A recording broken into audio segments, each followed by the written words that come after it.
Long ago, in a small village, there lived a blacksmith and his son. One day, the son said to his father, "Father, make me a knife one with a very sharp edge." The father replied, "Son, a knife or even a dagger, why do you need it?" The boy gave a vague answer. "I just need it, father." After much insistence, the blacksmith finally forged a knife for him, but once the boy held the weapon in his hand, he became arrogant. He began threatening his father, saying, "Go to the Prince Palace and ask for the Princess hand in marriage for me. If you don't, I'll cut off your head with this knife." The poor blacksmith trembled at the threat. The boy's eyes were filled with rage. The blacksmith cursed the moment he ever made that knife. He thought, "What do I do now? If I go to the king to ask for the princess, he will have me killed. But if I don't go, my own son will kill me." After much thought, he decided it's better to die there than here. At least people will say the blacksmith dared to ask the king for his daughter's hand. Better to die with honor at the king's hands than in disgrace at my son's. Gathering courage, the blacksmith went to the king. "Your Majesty," he said, "I wish to ask for the princess's hand in marriage for my son." The king burned with rage. "How dare a lowly blacksmith ask for my daughter?" His first thought was to order the executioner to behead him on the spot, but the wise minister whispered in the king's ear, "Your Majesty, killing him outright will only cause unnecessary scandal. People will make a huge fuss, and we can't silence every mouth. The clever way is to give him a task once so impossible that he'll never complete it. If he can be stopped with sugar, why give him poison?" The minister then turned to the blacksmith. "We agree to give your son the princess's hand, but only if he does something no one has ever done or seen before." The blacksmith, relieved to still be alive, thanked God and returned home. He told his son about the condition. The two of them left the village in search of such a task. Eventually, they entered a dense forest, where they saw a man sitting under a tree covered with yellow flowers. The man had his leg inside a furnace, and flames were shooting from it. On top of the furnace sat a pan of boiling oil, in which he was frying fritters and eating them. The blacksmith and his son were amazed. "Surely the king has never seen or heard of such a thing." "Let's learn this," the blacksmith asked. "Brother, please take my son as your apprentice, and teach him how to fry fritters this way." The man replied, "Move along. My master sits ahead. If he agrees to take your son as an apprentice, so be it, but I cannot." So the blacksmith and his son continued forward. The blacksmith and his son watched the scene unfold, thinking to themselves, "This job is even harder than the last one. The king himself has probably never seen or heard of something like this. Let's learn this instead." The blacksmith turned to the man and said, "Oh, good servant of God, please take my son as your apprentice and teach him how to make this kind of molasses." The man replied, "All right, I'll take him in as my apprentice. Keep him with me. Here, take these keys. There's a room over there. Open it, put your son inside, and lock the door from the outside." Following the man's instructions, the blacksmith placed his son inside, locked the door, and was about to leave when the man took the keys back and said, "Now return after 1 year." The blacksmith agreed and went home. Meanwhile, the boy sat in the room, hungry, thirsty, and waiting for someone to come help him. But the entire day passed, and no one came. When he finally looked around the room, a chill ran down his spine. His blood turned cold. Scattered across the floor were human bones. He thought, who knows how many people before me have died in this death room, and I will meet the same fate. My father and I fell into that man's trap. I'll die here just like them. One day, my bones will be lying scattered in this room too. Tears filled his eyes, and he began to cry uncontrollably. After letting out all his sorrow, he sat in a corner, telling himself, as long as there's breath, there's hope. Spotting a large bone on the ground, its tip sharper than a knife, he picked it up and began scraping at the wall. Dirt kept falling, and he kept digging, until day after day, his hard work paid off. Eventually, there was a hole big enough for a man to crawl through. When he climbed out, he found himself in another room, this one richly decorated, with fine curtains and luxurious carpets. Behind a thin screen, he sensed the breathing of a living, beautiful form. Pulling the curtain aside, his eyes widened. Lying on the bed was a stunning young woman with fair skin, fast asleep. Her deep, steady breathing made her body move gently, and as she shifted in her sleep, her long, dark hair fell across her body. For a while, the boy stood there, staring. Then, the girl's eyes opened. At first, she was startled to see a stranger in her room, and he, too, froze, unsure of what would happen. After a moment, both calmed down, and she said, "It's all right. Come here.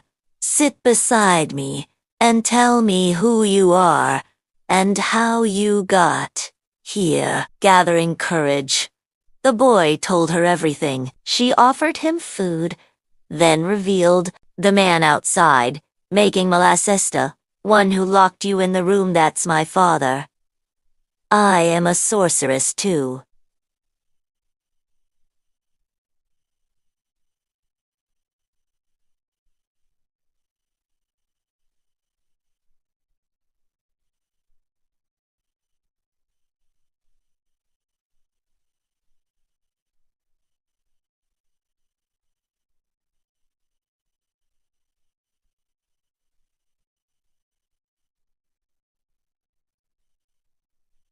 Don't worry, I'll teach you magic. She was even more skilled than her father if he was at level 14. She was at level 16. She began teaching the blacksmith's son sorcery, feeding him delicious fruits and meals, dressing him in the finest clothes. A full year passed, but the blacksmith never came. He thought, I won't fetch my son until he becomes a master sorcerer. So the boy continued to learn, becoming a true expert. 2 years later, the blacksmith finally returned. There was the same man, sitting under the berry tree, sweet berries scattered around him. His leg rested in the fire, flames curling around it. As he calmly made and ate molasses, the blacksmith asked, "Servant of God, where's my son? 2 years ago I left him in your care." The man replied, "I've been here all this time, making molasses. I never went back there. You locked your son in the room yourself. Here, take the keys and see him for yourself." The blacksmith's face turned pale. Colors came and went from the blacksmith's face as he thought to himself, even if 2 years later I find only my son's bones, so be it. Finding him alive is impossible. Cursing in his heart the man obsessed with making and eating molasses, the blacksmith ran toward the locked room and quickly turned the key in the lock. The moment the girl inside heard the sound of the key, she whispered to the boy, "If it's my father, he'll kill us both. But if it's your father, will be saved." The blacksmith burst through the door only to find the room empty. He spotted a hole in the wall, squeezed through it into the next room, and there, right before his eyes, sat a beautiful young woman and his son, alive and safe. The relief of seeing his son alive was greater than the fear of death itself. He rushed forward, wrapped his son in a tight embrace, and thanked God over and over again. Then the boy introduced the young woman to his father and told him the whole truth. When the blacksmith realized what had really happened, he trembled. He thanked the girl for saving his son's life. "The beautiful sorceress, Sarah," said, "is only one chance for both of you to escape alive. You must go to my father, crying and sobbing, and tell him your son died of hunger and thirst because you were never allowed to take him out. Then beg him to let you carry his bones away, wrapped in cloth, so you can give him a proper burial." The blacksmith left the room in tears and did exactly as she had told him. The molasses maker said, Fine, take the bones. I have no use for them." The old sorcerer even gave him a large sheet to wrap them in. The blacksmith returned to the room, hid his son inside the sheet, and lifted him onto his shoulder. As he was leaving, Sarah warned him, "Listen carefully, don't he? Let your son use the magic. I taught him to start making money on the way home. If you get rich too soon, my father will hear of it, and he will hunt you both down." The blacksmith urged her to come with them to free herself from her cruel father, but she refused. "If I try to escape too, we'll all be caught. Besides, my life and death are tied to this place.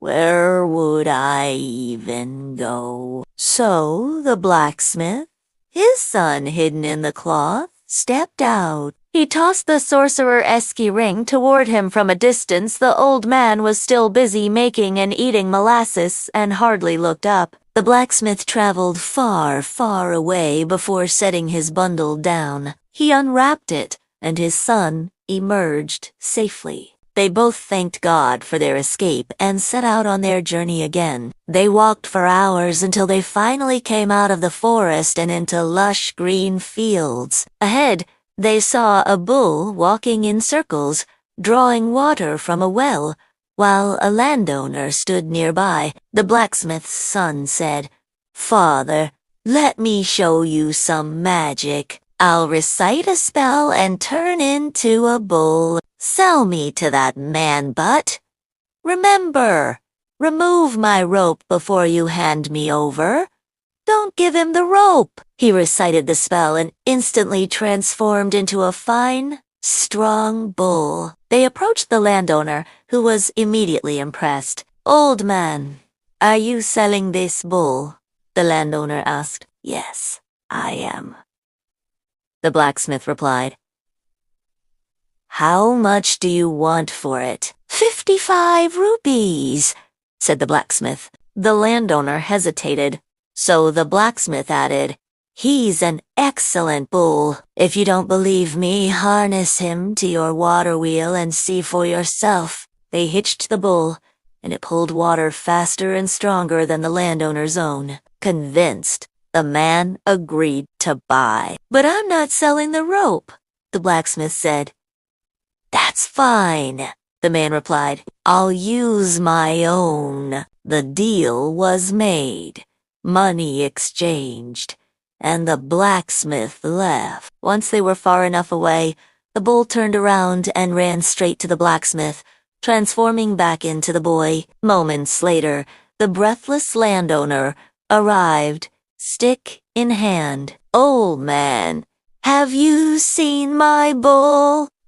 The blacksmith shook his head. "I just handed him over to you a while ago." The old farmer had no idea that the boy walking with the elderly blacksmith was actually the runaway ox he had been searching for. Shocked and confused, the landlord turned back. Meanwhile, the blacksmith and his son ignored the girl's warning and began trying to make money along the way. But soon, they faced the consequences. The old sorcerer found out that the blacksmith's son was alive and had escaped his captivity, having learned full magic from the sorcerer's own daughter. Truly, as the saying goes, a traitor from within can bring down even the greatest fortress. The sorcerer disguised himself as an old man and took a seat ahead on the path, waiting for them. Since the boy had already tasted success, greed got the better of him. This time, he wanted to transform into a camel. "Father," the boy said, "this time you must ask for 9 rupees, and not a single rupee less. And remember, do not put a leash on me." Reciting a spell, the boy transformed into a camel. The blacksmith held onto the camel's rope and walked until he reached the sorcerer, disguised as a fakir, who was waiting for them. The fakir asked, "Old man, are you here to sell the camel?" The blacksmith nodded happily. "Yes, I am." The fakir asked, "How much will you take?" 9 rupees, the blacksmith replied. The fakir immediately pulled out 9 rupees and placed them in the blacksmith's hand. Suddenly, the blacksmith remembered. "I told you, no leash on the camel." But the fakir was a magician and a master negotiator. He knew the value and importance of the leash. "I have paid you the full price for the camel, but the leash is part of the sale. You must give me the leash too." An intense argument broke out between them, drawing the attention of travelers passing by. Farmers working in the fields nearby stopped their work and hurried over to watch. The fakir addressed the crowd. "People, tell me honestly, have you ever heard of someone selling an animal and then trying to take back its leash after the sale? Look at this man. He sold me the camel for full price, yet he's arguing about the leash." The crowd agreed with the fakir, judging the blacksmith as dishonest. Embarrassed and defeated in front of so many witnesses, the blacksmith had no choice but to give the leash to the fakir. The boy was now in the magician's grip, as the leash was in the sorcerer's hands. It was no longer possible for him to escape like before. But the boy was no ordinary child anymore. After 2 years of training under the sorcerer's daughter, he had become a skilled magician himself. Reciting a spell, he transformed into a pigeon and flew away. The sorcerer quickly followed, turning into a hawk. But the boy was clever. A match for the sorcerer. The pigeon looked down and saw some village women scooping thick black mud from a pond to plaster their huts and floors. Before the hawk could catch him, the boy cast another spell and turned into a frog, diving into the pond. Seeing this, the old sorcerer transformed into a heron and began hunting the frog. Nearby, a beautiful village girl was drawing mud with her long hands. The boy cast another spell, becoming a ring that slipped onto the girl's little finger. The furious sorcerer had no choice but to wait for the girl to remove the ring. Later, as the women carried their pots and walked home, the sorcerer, disguised as a fakir again, followed the girl to her house. The girl, carrying flour in a sieve, came to the door. The sorcerer said, "Daughter, I'm not here for the flour. I want the ring on your right little finger." The girl was angry. "Who are you to ask me for this ring?" When the argument reached the girl's mother, she came to the door too. Now that the truth was revealed, the mother was furious. "Where did you get that ring?